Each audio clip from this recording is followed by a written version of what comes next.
दोस्तों बड़ी प्यारी जगह है बुटोल। ये एक जगह पे हम लोग रुके थे डीजल डलवाने के लिए और डीजल इसमें फुल करा लिया गया है। यहाँ का सिस्टम बहुत बढ़िया है गाइस घूमने के लिए। जैसे ये गाड़ी अगर आप बुक करते हैं तो इसका सिस्टम बहुत अच्छा है। अगर आप तादाद में ज़्यादा हैं 15-18 लोग, 20-25 लोग, 30 लोग, तो फिर आपके लिए काफ़ी ईजी चॉइस मिल जाती हैं कई। तो चलिए चलते हैं आगे देखते हैं और क्या क्या है। दोस्तों ये आप जो पहाड़ देख रहे हैं सब बलुआ मिट्टी के पहाड़ हैं और ये दरख्तें बहुत ज्यादा हैं। इसी के कारण आगे टनल बनाया जा रहा है। दोस्तों हम लोग अभी यहाँ पे रुके हैं। जैसे ही बुटवल से आप ऊपर बढ़ते हैं आपको एक मंदिर दिखाई देगा। ये सिद्ध बाबा मंदिर है, बजरंगबली का मंदिर है और काफ़ी पुराना मंदिर है, काफ़ी प्राचीन मंदिर है। देखिए सिद्ध बाबा मंदिर लिखा हुआ है। तो गाइस अब समय की शॉर्टेज है और इतना लंबा समय दे के और नहा धो के ऊपर जाके दर्शन करने की स्थिति अभी नहीं है, लेकिन फिर भी नीचे पहुंच के माथा टेकने की इच्छा है और उतना करके हम लोग आगे बढ़ेंगे। आइए चलते हैं, आपको दिखाते हैं। धूप बहुत तेज है दोस्तों, इतना तेज है, पसीना बहुत तेज बह रहा है। नहाया धोया नहीं है और पहुँच के नहाना है कहीं झरने वरने में।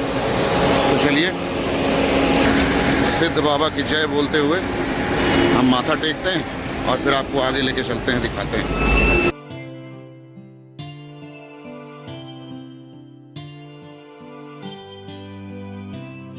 दोस्तों अक्सर बारिश के दिनों में इस रास्ते पर जरूरत से ज्यादा लैंडस्लाइड होता है, जिसके कारण ही इस टनल का निर्माण हो रहा है। और इस निर्माण कार्य के पूरा होने के बाद यह रास्ता बहुत ही सरल और सुगम रहेगा और कोई खतरा भी नहीं रह जाएगा।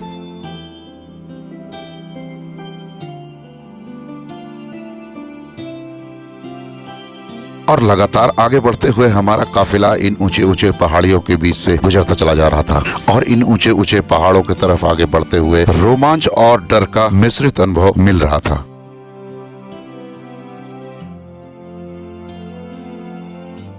थोड़ी दूर आगे चलने के बाद इन खूबसूरत वादियों में एक प्यारा सा शहर दिखाई पड़ता है दोस्तों, जिसका नाम तानसेन पाल्पा है। नेपाल के इतिहास में राजा तानसेन का जिक्र है। कहीं किसी रोज सही वक्त देख के इसके इतिहास का भी जिक्र आपके साथ जरूर करूंगा।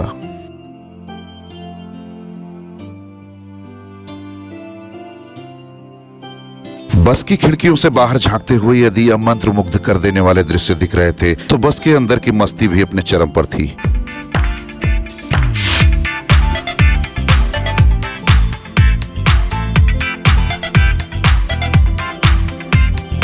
गलती से भी इस फुटेज को किसी डिस्को या पब का समझने की भूल मत कीजिएगा। यह हमारे बस के अंदर का सीन है और हमारे फैमिली मेंबर्स का जोश, जो सभी फैमिली मेंबर्स के अंदर कूट कूट कर भरा नजर आ रहा था।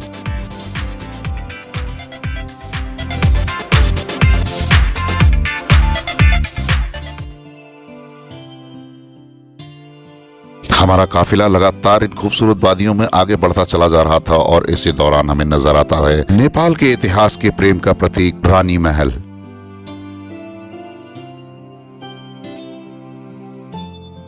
दोस्तों तो देखिए हम लोग आ गए हैं इस समय रानी महल। ये एक ऐतिहासिक जगह है और इसका जो है मैं पूरा इतिहास अपने दूसरे चैनल पे, टाइम ट्रैवलर वाले चैनल पे, इसके पूरे इतिहास की एक कहानी का बनाऊंगा प्रोग्राम।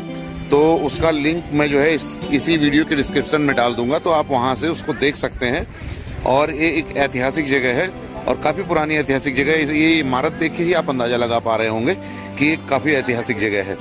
तो आइए चलते हैं, इसको देखते हैं, अंदर चल के देखते हैं कैसा है, क्या बना है। और ये नदी के बिल्कुल किनारे बना हुआ है गाइस, मैं आपको दिखाता हूँ। ये देखिए ये नदी है और इस नदी के बिल्कुल तट पे बना हुआ है। एक देखिए एक इधर से छोटी सी नदी आई हुई है ये ऊपर पहाड़ों से, और एक इस साइड से बड़ी नदी है देखिए। और इनके दोनों के बीच में बीचों बीच बना हुआ है, ठीक पहाड़ के नीचे इस सामने।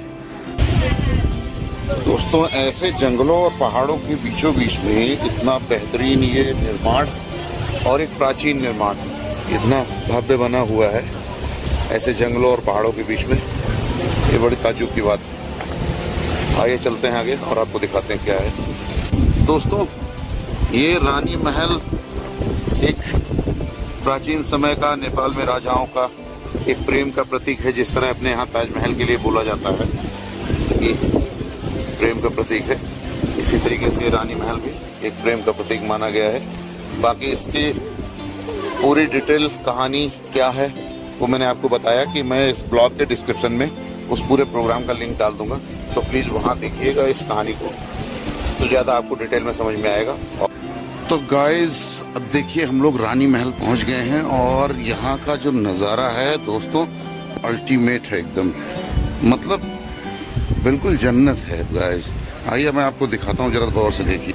ये देखिए ये नदी गई हुई है और इसका बहाव ये जस्ट पीछे से, आइए आपको दिखाता हूँ मैं। ये पीछे से नदी बहती हुई आई है और ये नदी इधर जा रही है, देखिए ये इधर जा रही है और बिल्कुल जस्ट नदी के एकदम तट पे बना हुआ है रानी महल। और एक अजूबा, एक अद्भुत नमूना है। गैस अंदर आने के बाद आपको दिखता है ये पुराने जमाने का बेहतरीन स्ट्रक्चर जो लकड़ियों से तैयार किया गया है। ये देखिए लकड़ियों की सीढ़ियां हैं पूरी, और ये जो रानी थी और जो राजा थे उस समय के, ये उनकी तस्वीरें हैं यहाँ पे, उनकी याद में लोगों ने लगा रखी हैं।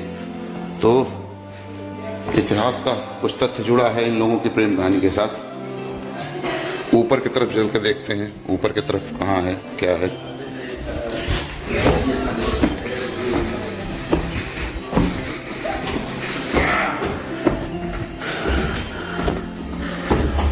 बेसिकली गाइस सारा स्ट्रक्चर ही ये लकड़ी का ही तैयार किया गया है और दीवार मेरे ख्याल से पत्थर या चूना पत्थर के ही पुराने जमाने की।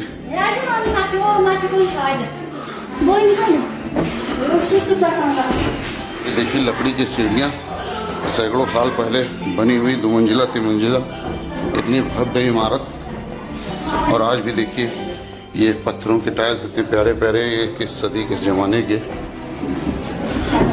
और ऐसे पहाड़ों में जहाँ कोई चीज़ आसान नहीं है मिलना या बनाना, वहाँ पे इस तरीके की चीज़ें बहुत बड़ी बात है। तो दोस्तों जो हमारा ससुराल है वहाँ पहुँचेंगे हम लोग, वहाँ से फिर हमारे वाइफ के मामा के घर जाएंगे, उनके मौसी के घर जाएंगे। एक लंबा चौड़ा टाइम लगना है, कम से कम 3 से 4 दिन। और बस भी हमारी देखिए खड़ी है, बस भी ऑलरेडी बुक है सबके लिए। तो चलते हैं आगे और आगे देखते हैं क्या दिखता है, क्या दिखा सकते हैं आपको। बने रहिए तब तक आप हमारे साथ।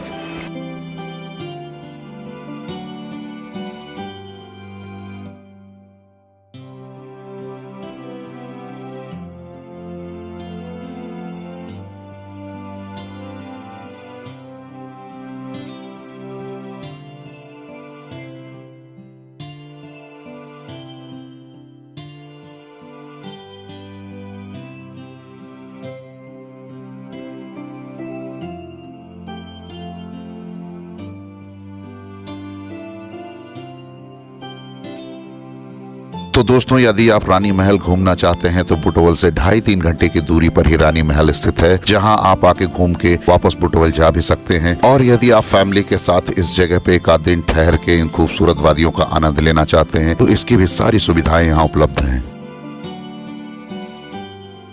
थोड़ी दूर आगे चलने पर हमें प्राकृतिक स्रोत का पानी दिखता है दोस्तों। इस ठंडे ठंडे पानी को देख के अपना आपा हम लोग खो देते हैं और नहाने के लिए जुट जाते हैं।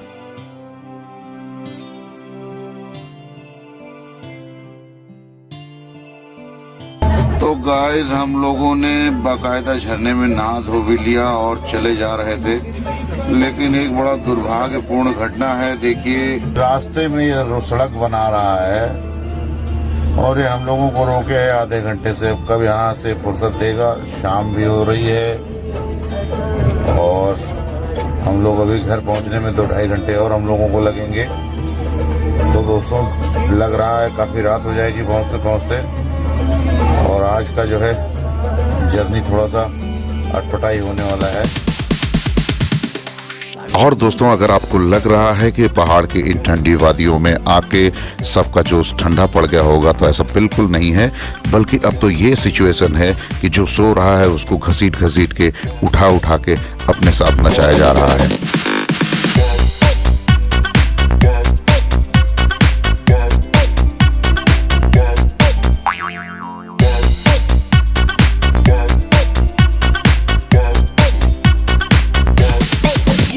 get some.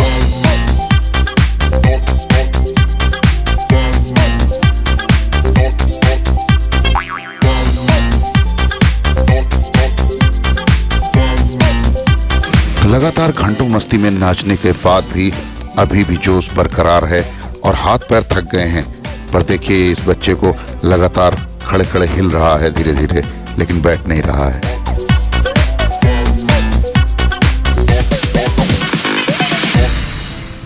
हेलो दोस्तों, तो देखिए पहाड़ के अजूबे। धूप भी लगी है, बारिश भी हो रही है। भैया की धूप है और बारिश भी लगातार हो रही है।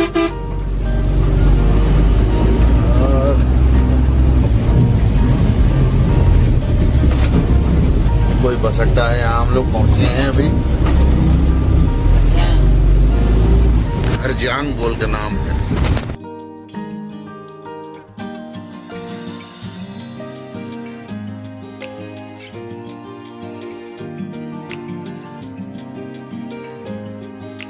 बड़ा ही अद्भुत और अकल्पनीय दृश्य था दोस्तों ये। एक तरफ चटक धूप खिली हुई तो उसी जगह पे लगातार झमाझम बारिश होती हुई। ये जो नज़ारा है दोस्तों, ये केवल महसूस किया जा सकता है, शब्दों में बयां नहीं किया जा सकता।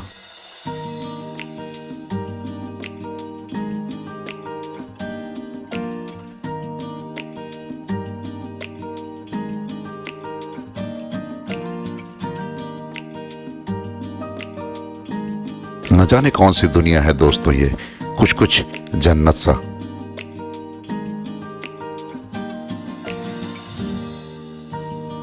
ढलते हुए शाम के सुनहरी रोशनी में हम लोग लगातार अपने लक्ष्य की तरफ बढ़ रहे थे।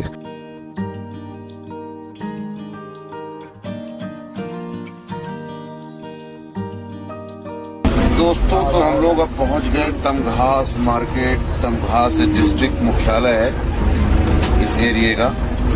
तमघास कुल्वी जिला है और तमघास इसका जिला मुख्यालय है।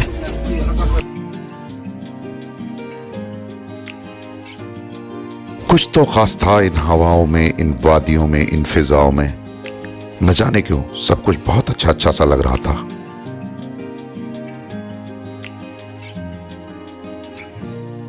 ये खूबसूरत से पुराने जमाने के पहाड़ी घर और ये ऊंचे ऊंचे पहाड़ों पर बादलों का डेरा बरबस मन को मंत्रमुग्ध कर रहे थे दोस्तों। तो दोस्तों आप देख सकते हैं इस समय हम लोग पहुंच चुके हैं तमघास मार्केट में।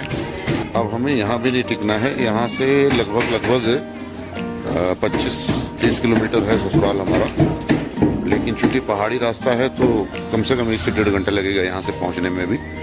और आई थिंक जो सिचुएशन है उसको देख के मैं ये कह सकता हूँ कि अंधेरा हो जाएगा जब तक हम लोग पहुँचेंगे। लखनऊ से जिस हिसाब से तपन में हम लोग निकले थे, चारों तरफ मतलब ऐसी स्थिति थी, बिल्कुल महसूस हो रहा था जैसे आग के बीच में खड़े हैं। चारों तरफ आग जल रही है और लोग बीच में खड़े हैं। तो जिस हिसाब से वहाँ तपन थी और जिस हिसाब से वहाँ गर्मी थी, ठीक उसी हिसाब से यहाँ पे ठंड पड़ रही है। ये देखिए सब देश के वीर जवान तैयार हैं, घूमने टहलने के लिए निकल पड़े हैं। थोड़ी देर के लिए बस यहाँ रुकी है, बस को भी रेस्ट मिल जाए और हम लोगों को भी रेस्ट मिल जाए, फिर यहाँ से आगे निकलते हैं। गाइस बने रहिए हमारे साथ। और ये देखिए चारों तरफ ऊंची ऊंची पहाड़ियाँ, पहाड़ की चोटियाँ। गाइस इसमें एक जगह आपको मैं दिखाता हूँ। सामने ये आप एक चोटी देख रहे होंगे, इसको रेसूंगा बोलते हैं और इस पूरे एरिए का सबसे ऊंची जगह है। और बताते हैं कि वहाँ का जो व्यू टावर है, वहाँ से गोरखपुर की ट्रेनें तक दिखाई पड़ती हैं, जो दूरबीन से देखते हैं बाइनोकुलर से, तो वहाँ की ट्रेनें तक दिखाई देती हैं। तो कल या परसों जब हम लोग वापसी करेंगे तो ये भी जाके एक बार देखेंगे और ये भी एक्सप्लोर करेंगे।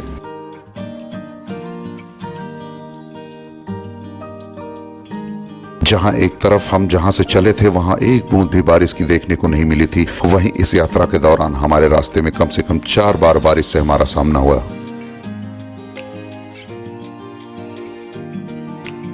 और रास्ते में ही एक दीदी जी का घर है जहां हम लोग थोड़ी देर रेस्ट के लिए रुके दोस्तों, और हमारे फैमिली मेंबर्स की मस्ती यहां भी शुरू हो गई